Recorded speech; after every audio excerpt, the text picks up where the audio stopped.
Welcome to Tales Lab, where lying wives and sneaky girlfriends finally get exposed.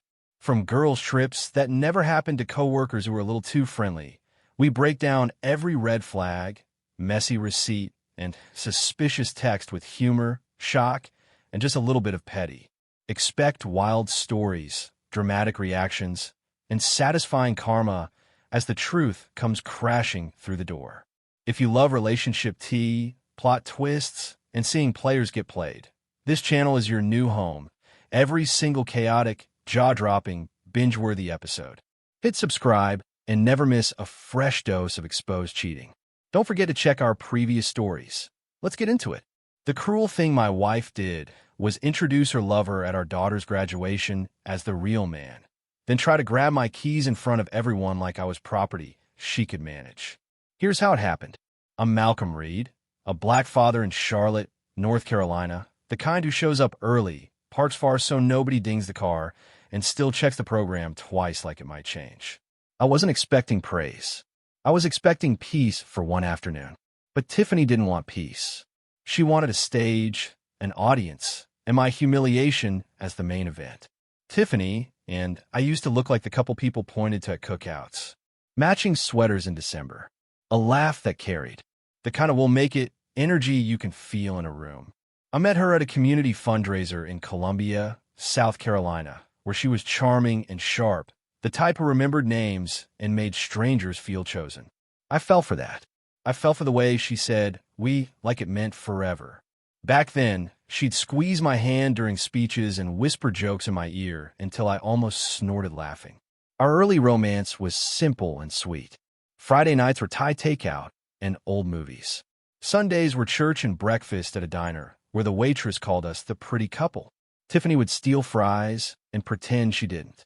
One time she tried to cook, burned the chicken, and blamed the stove like it had a personal grudge. I laughed so hard I had tears in my eyes, and she kissed me like I was the punchline she'd been waiting for. That's what made it confusing later.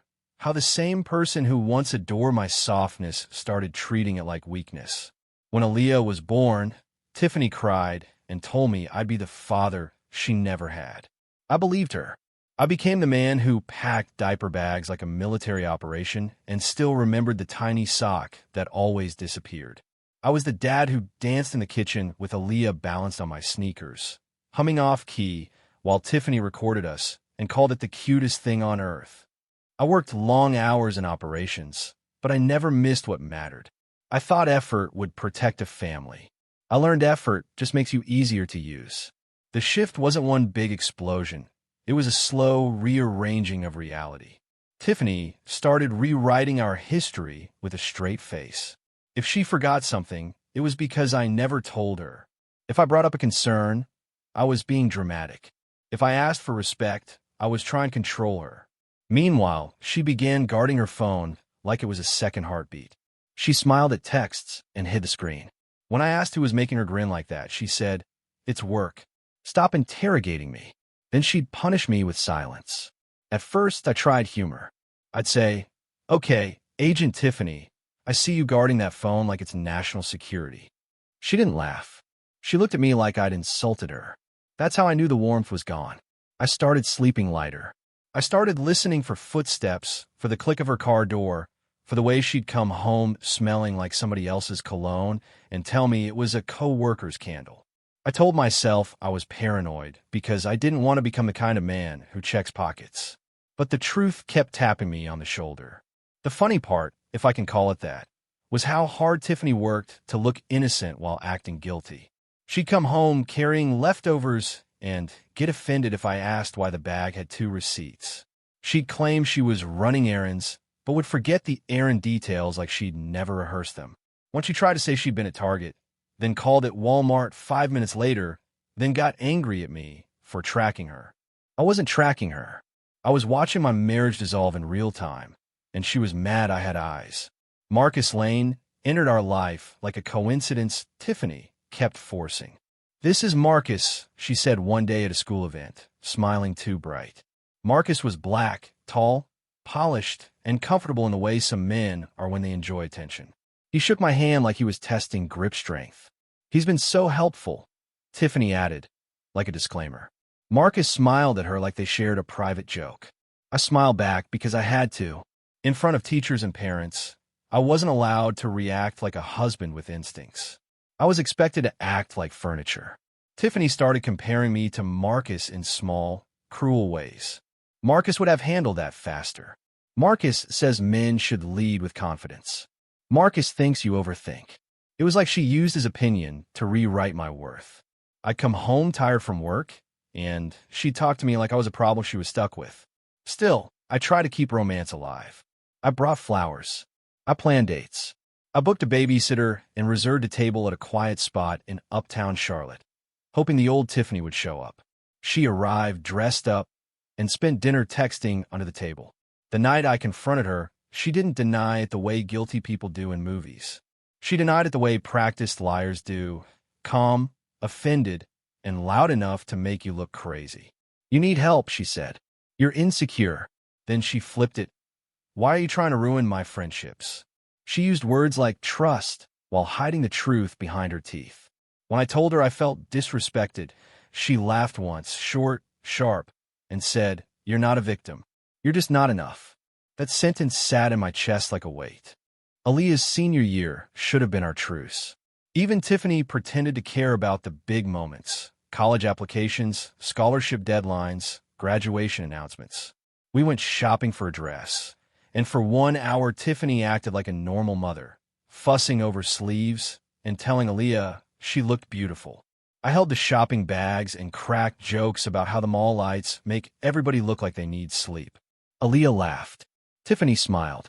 For a second, the family picture almost looked real again. I wanted to believe that graduation would remind us we were on the same team. The week of graduation, I tried to make it special. I ordered a bouquet in Aaliyah's school colors. I ironed my suit like a man preparing for court. I practiced taking pictures on my phone because I'm the dad who always cuts off people's heads in photos. I even asked my coworker for advice, and he said, "Just hit portrait mode and pray." I laughed. I want a light day. Meanwhile, Tiffany was moving through the house like she didn't belong to us. She took calls in the garage. She wore perfume to run errands. She didn't look at me unless she needed something. Graduation day arrived bright and loud. The arena was packed with black families dressed like it was Sunday service. Heels clicking, ties straight, aunties with fans, uncles with cameras bigger than sense. Aaliyah looked stunning in her cap and gown, and my throat tightened the moment I saw her. I thought, this is the payoff. This is why I worked late. This is why I tried. Tiffany sat a few seats ahead of me with her sister, Keisha, laughing like she was at brunch. Keisha glanced back at me once and looked away fast like eye contact was guilt. The ceremony was beautiful. Names called. Cheers. Aaliyah walked the stage, shook hands, and turned her tassel. I clapped so hard my palms stung. I shouted her name anyway, because pride doesn't whisper. Tiffany didn't clap the same way. She clapped like she was doing someone a favor. When Aaliyah returned to her seat, she scanned the crowd until she found me, and her smile softened. That smile was the only thing keeping my chest from breaking open. I decided I could endure anything as long as my daughter knew I was there. After the ceremony, the courtyard turned into a festival. Balloons, flowers, photos, group hugs, and half the city trying to get the perfect shot. Aaliyah bounced between relatives like a celebrity, accepting congratulations with tired grace. I waited my turn and held the bouquet behind my back like a surprise. Tiffany drifted toward us with Marcus at her side, like she'd been saving him for this exact moment. Marcus wore a suit too, like he'd earned it. Tiffany tucked her arm into his, and my stomach dropped. Aaliyah's eyes flicked between them, confused, but she didn't want to start anything. It was her day. Tiffany stopped in front of Aaliyah and said, loud enough for nearby families to hear, "Baby, I want you to meet the real man who's been holding it down." She didn't say a friend. She didn't say someone I work with. She said real man, and she said it like a knife. Marcus smiled like he liked the cut. A few heads turned. Somebody's auntie stopped mid-photo. Aaliyah's face tightened as she forced a smile that didn't reach her eyes. I stood there holding flowers, suddenly aware of how small a bouquet looks when someone is trying to bury you with words. I didn't yell. I didn't swing. I didn't do any of the things people assume a humiliated man will do. I just swallowed hard and said, "Congratulations, Aaliyah. I'm proud of you." I handed her the bouquet, and she hugged me tight, too tight, like she was apologizing without saying it. Tiffany rolled her eyes as if my pride was annoying. Marcus leaned in and said, "Lo, she deserves a strong example." Tiffany laughed like he'd just told the funniest joke. That laugh did something to me. It didn't make me angry. It made me clear, like fog leaving glass. As the crowd shifted, Tiffany stepped closer and hissed, "Don't make a scene." The irony was almost funny, and for half a second I wanted to laugh just to survive. Instead, I nodded and stepped away. My plan was simple: leave, breathe, and come back later to celebrate Aaliyah privately. I started walking toward the parking lot, heart pounding. Tiffany followed, like she couldn't allow me to exit with dignity. "Where are you going?" she snapped. "Back here."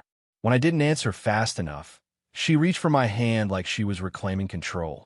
That's when she spotted my keys. Tiffany grabbed at my key fob in front of everyone. "Give me those," she said loud. "You're not driving off like you get to choose." People stared. Someone whispered, "Is that her husband?" Aaliyah's cousin froze with a phone in his hand, unsure if he should record or look away. I felt heat crawl up my neck, humiliation heavy and sticky.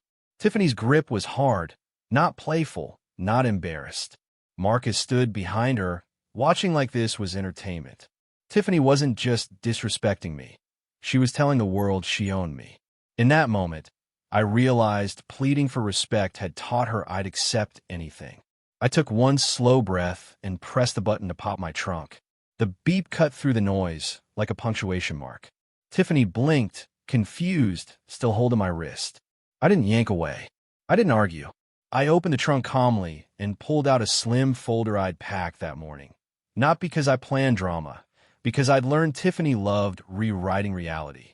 In the folder were copies, bank statements showing I'd paid the car note, insurance documents in my name, and the refinance confirmation I completed at dawn. I handed her the top page and said quietly, "You can let go of my keys now." Tiffany scanned the paper, and her face tightened. "What is this?" she snapped, trying to recover power with volume. I pointed at the highlighted line. The auto loan was refinanced into my name only, effective immediately. The car wasn't ours the way she claimed when she wanted control. It was mine legally and financially because I'd built it that way while she spent years treating me like disposable. She tried to laugh it off with the crowd, but the laugh didn't land. Marcus leaned in to read, and his smile flickered. Tiffany shoved the paper back toward me. "You're petty," she said, with no shame at all. I handed her the second page. A court notice stamped denied. Her attempt to file something ugly against me had failed. Tiffany's eyes narrowed, and she looked around like she needed witnesses to support her storyline. "You went behind my back," she accused, like she hadn't been living a double life in plain sight. I kept my voice low. "I went ahead of the chaos," I said. "I'm not fighting you in public."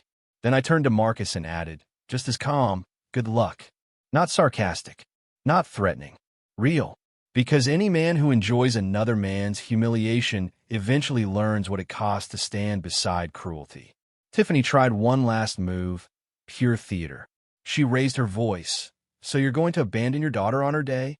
That's when Aaliyah stepped between us, trembling but steady. "Mom," she said, "stop." Tiffany's eyes went cold. Not remorse, not embarrassment, just irritation that her control was being interrupted.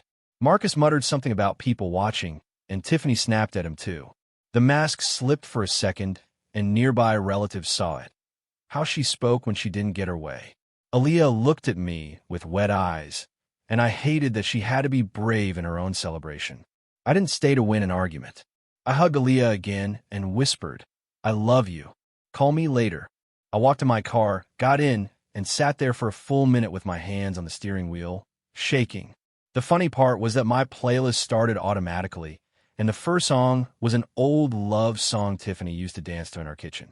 I laughed once, low and bitter, because life is cruel like that. Then I turned it off. I drove to a quiet parking lot near Freedom Park, the place I'd once planned a romantic picnic for Tiffany years ago, and I cried where nobody could see. The next weeks were heavy. Tiffany didn't soften. She didn't call to apologize. She called to demand. She texted like I was an employee who had missed a shift. You embarrassed me. You owe me. When I didn't respond, she escalated, called my mother, tried to drag my name through family circles, painted herself as a woman standing up for her happiness. Marcus stayed around, loud in photos, quiet in responsibility. Tiffany posted captions about choosing peace while creating chaos. Meanwhile, I handle my life privately. I met with my attorney. I separated accounts. I moved out without drama, into a clean apartment with sunlight and silence. My comeback wasn't revenge. It was structure.